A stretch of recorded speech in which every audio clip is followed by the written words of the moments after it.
It had never happened before 2018's NCAA tournament, a number 1 seed losing to a No. 16, but Virginia did just that when they got blown out by UMBC in the first round. 16 seeds are now under 135 against one's all-time. But if you think that's the most embarrassing loss in college basketball history, a different of the loss would like a word. Back in 1983, Virginia lost to Chaminade, 77-72. You've probably never heard of Chaminade, but the Silver Swords pulled off the greatest regular season upset in the history of college basketball.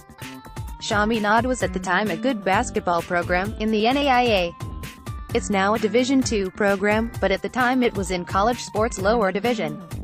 Now, this wasn't just any UVA team Chaminade beat that day. Those Cavs were the No. 1 team in the country, and had one of the best college basketball players in history, 7'4" Ralph Sampson. Chaminade's 6'7" Tony Randolph grew up with Sampson and dated his sister when they were younger. Virginia was undefeated coming into the game and had beaten both Georgetown and Houston, without Sampson, earlier that season. Georgetown was led by the legendary Patrick Ewing, and the Phi Slama Jama Houston team would end up losing in the national championship game at the buzzer. Chaminade shot nearly 50% in the upset, and vanquished the Cavs. Chaminade, 10-2, now has beaten 2 Division I opponents in 7 days, having defeated the University of Hawaii on its home court deck. 17 in between, the Silver Swords lost to Wayland Baptist. We were still thinking about the Hawaii game and had started thinking about UVA, so we kind of overlooked them, said Randolph.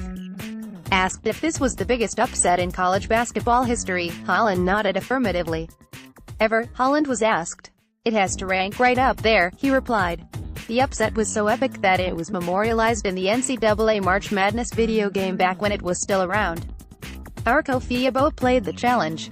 To win, I had to sub the center in as the point guard and post him up the entire game. I also had to press. I'm not proud of it, but after 29 tries I don't care. Also, unlike most of the other college classics, you have to play all 20 minutes of the game instead of just a short period of time. There is little room for error, and whatever strategy you decide, you have to stick to it for the whole game.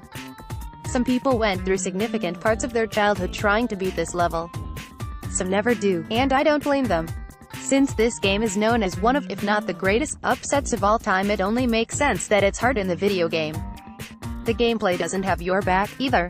So, while this NCAA tournament loss had the postseason stakes to it, don't forget about the Chaminade game.